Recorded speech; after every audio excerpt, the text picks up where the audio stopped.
Now, sister, what's the comfort? Why, as all comforts are, most good indeed. Lord Angelo, having affairs to heaven, intends you for his swift ambassador, where you shall be in everlasting leisure. Therefore your best appointment make with speed. Tomorrow you set on. Is there no remedy? None, but such remedy as to save a head to cleave a heart in twain. But is there any? Yes, brother, you may live. There is a devilish mercy in the judge, if you'll implore it, that will free your life, but fetter you till death. Perpetual durance? Aye, just perpetual durance. Restraint, though all the world's vastity you had to a determined scope. But in what nature? In such a one as you consenting to it would bark that honor from the trunk you bear and leave you naked. Let me know the point. Oh, I do fear thee, Claudio, and I quake lest thou shouldst a feverous life entertain, and 6 or 7 winters more respect than a perpetual honor. Darest thou die? The sense of death is most an apprehension. The poor beetle that we tread upon in corporal sufferance finds a pang as great as when a giant dies. Why give you me this shame?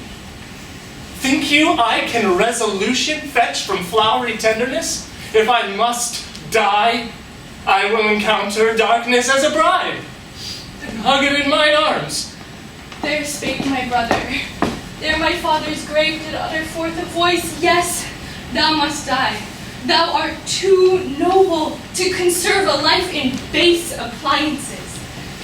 This outward sainted deputy, whose settled visage and deliberate word nips youth in the head and follies doth anew, as falcon doth the fowl, his filth within being cast he would appear upon as deep as hell. The frenzy, Angela. Oh, 'tis the cunning livery of hell, the damnedest body to invest and cover in frenzy guards. Dost thou think, Claudio, if I should yield him my virginity, thou mightest be free? Heavens, it cannot be. Yes. You would give it thee from this rank offense, so to offend him still.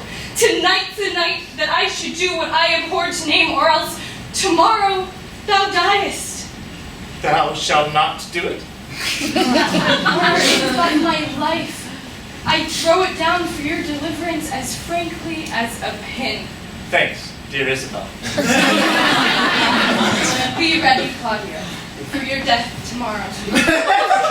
Yes. Has he affections in him that thus can make him bite the law by the nose when he would force it? Sure, it is no sin.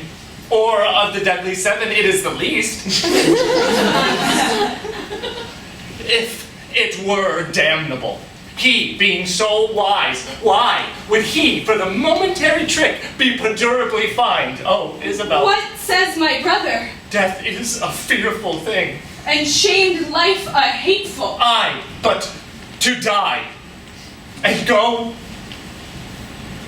we know not where. To lie in cold obstruction and to rot.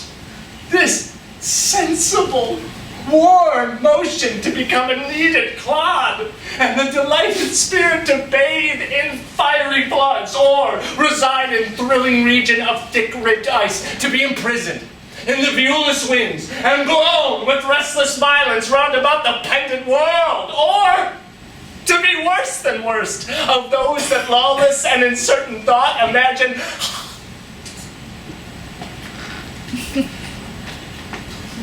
holy, 'tis too horrible. The weariest and most loathed worldly life that age, ache, penury, and imprisonment can lay on nature is a paradise to what we fear of death. Alas, Sweet alas. sister, let me live. What sin you do to save a brother's life, nature dispenses with the deed so far that it becomes a virtue. Oh, you beast! Oh, faithless coward! Oh, dishonest wretch! Wilt thou be made a man out of my vice? It's not a kind of incense to take life from thine own sister's shame. What should I think? Heaven shield my mother played my father fair, for such a warped slip of wilderness ne'er issued from his blood. take my defiance. Die, perish, might but my bending down reprieve thee from thy death, it should proceed.